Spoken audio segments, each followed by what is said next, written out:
آپ کی زبان، آپ کی تسبیح، آپ کی نمازیں، ان کا ہمیں کچھ لینا دینا نہیں ہے۔ قرآن کا فیصلہ یہ ہے کہ پوچھو، فاسألوا اہل الذکر ان کنتم لا تعلمون۔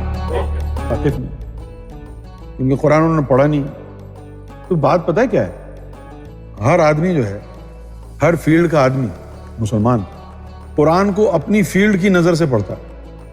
ہمارے ایک پاکستان میں ایک ایڈوکیٹ ہیں، ابھی بھی حیات ہیں، محمد اسلم رانا صاحب۔ تو وہ ایڈوکیٹ ہیں، انہوں نے اپنے پیشے سے متعلق قرآن کی بہت ساری آیتیں جمع کر رکھی تھی کہ دیکھو جی قرآن میں یہ آیا، انصاف کے بارے میں قرآن میں یہ آیا۔ تو میں نے کہا جی آپ نے کبھی قلب کی ہدایت والی آیت نہیں پڑھی قرآن میں؟ کہتے جی ہمارا پیشہ جو ہے اس سے متعلق آیت ہے ہمیں۔ اسی طرح ڈاکٹر ہے، مسلمان ڈاکٹر، وہ قرآن پڑھتا ہے تو وہ اپنے پیشے سے متعلق چیزیں جیسے ہی اس کو نظر آتی ہیں فوراً نوٹ کر لیتا ہے۔ اسی طرح مولوی ہے، جو مولوی کے مطلب کی چیزیں قرآن میں ہوتی ہیں وہ نوٹ کر لیتا ہے۔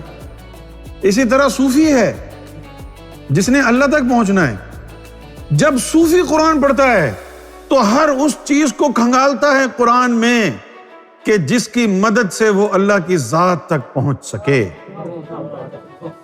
وہ پھر لوگوں کو بتاتا ہے کہ دیکھو یہ آیت افمن شرح اللہ صدرہ للاسلام فہو علی نور من ربہ، وہ بتاتا ہے، سورہ تغابن کہتی ہے ومن یؤمن باللہ یہدی قلبہ، وہ لوگوں کو بتاتا ہے پھر کہ دیکھو قرآن مجید میں لکھا ہے وَلَا تُطِعْ مَنْ أَغْفَلْنَا قَلْبَهُ عَنْ ذِكْرِنَا، ہرگز ایسوں کی پیروی مت کرنا جن کے قلب کو ہم نے اپنے ذکر سے غافل کر رکھا ہے۔ اب تو ہمیں پوچھنا پڑے گا نا کسی بھی عالم دین سے کہ عالم دین بھائی یہ بتائیے آپ کا قلب اللہ کا ذکر کرتا ہے یا نہیں؟ کیوں پوچھ رہے ہو تم؟ ہم اس لیے پوچھ رہے ہیں کہ اگر آپ کا دل اللہ کے ذکر سے غافل ہے تو قرآن نے منع کیا ہے، ہم آپ کی پیروی نہیں کر سکتے۔ اب آپ کو یہ ثبوت دینا پڑے گا کہ آپ کا قلب اللہ کا ذاکر ہے یا نہیں۔ جب تک یہ ثبوت نہیں دے گا مولوی، جب تک عالم یہ ثبوت نہ دے کہ اس کا قلب اللہ کا ذکر کرتا ہے، اس کی پیروی حرام ہے۔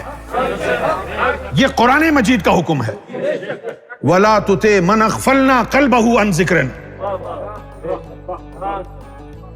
وَاتَّبَعَ هَوَاهُ وَكَانَ أَمْرُهُ فُرْطًا، اس نے تو صرف اپنے نفس کی خواہش کی پیروی کی۔ یہ نہیں، اس آیت کے اوپر نہیں گفتگو کرتے، پیروی کرواتے ہیں بس۔ اتنے لاکھ فالوور ہو گئے، اتنے لاکھ یہ ہو گئے، اتنے لاکھ وہ ہو گئے۔ میں اللہ کی بارگاہ میں دعا کرتا ہوں اے اللہ ان مولویوں کو توفیق عطا فرما کہ اپنے خطاب شروع کرنے سے پہلے سب سے پہلے اس آیت کی تشریح بیان کر دیں سننے والوں کو کہ بھئی دیکھو قرآن کہتا ہے وَلَا تُطِعْ مَنْ أَغْفَلْنَا قَلْبَهُ عَنْ ذِكْرِنَا، اس کے بعد پھر سرٹیفکیٹ اٹھا کے دکھائیں سب کو، دیکھو جی میرا قلب تو اللہ کا ذاکر ہے، سب مطمئن ہو جائیں، اس کے بعد اپنا خطاب شروع کر دیں۔ ہیں آپ عالم ہوں گے، یقیناً آپ عالم، کوئی شک نہیں، لیکن پیروی اگر آپ بولیں کہ ہماری پیروی کرو تو پھر ہمارے پاس قرآن مجید کی کسوٹی ہے، آپ ثابت کر دیں کہ آپ کا قلب اللہ کے ذکر سے غافل نہیں ہے۔ اگر آپ کہتے ہیں کہ بھئی میں یہ کیسے ثابت کروں، تو پھر ہمیں یہ بتا دیں اللہ نے یہ بات ہمیں کہی کیوں ہے کہ ایسے لوگوں کی پیروی نہ کرو جن کا قلب ہمارے ذکر سے غافل ہے۔ ہمارا حق ہے کہ ہم پوچھیں، ورنہ اس آیت کا فائدہ کیا ہے؟ ہمارا حق ہے، ہم سوال کر رہے ہیں، بتائیے آپ کے قلب کا اسٹیٹس کیا ہے؟ بتائیے کہ آپ کے قلب میں اللہ کا ذکر گونجتا ہے یا نہیں؟ آپ کی زبان، آپ کی تسبیح، آپ کی نمازیں، ان کا ہمیں کچھ لینا دینا نہیں ہے۔ قرآن کا فیصلہ یہ ہے کہ پوچھو، فاسألوا اہل الذکر ان کنتم لا تعلمون، پوچھو ان سے وہ علم اہل ذکر سے جو تم نہیں جانتے، وہ پوچھو، اور یہ بھی پوچھو کہ کیا ان کا قلب اللہ کا ذاکر ہے یا نہیں، کیونکہ پیروی کرنے سے پہلے ہمیں یہ کنفرم کرنا ہے قرآن کا حکم۔ اب یہ ہے قرآن آپ کی مرضی ہے، آپ اس کو جھٹلا دیں، آپ کوئی مولویوں والا رنگ کھیلیں، چال چلیں، یہ مولویوں کی مرضی ہے، لیکن کب تک؟ صرف اسی دنیا میں چال چلے گا مولوی، جب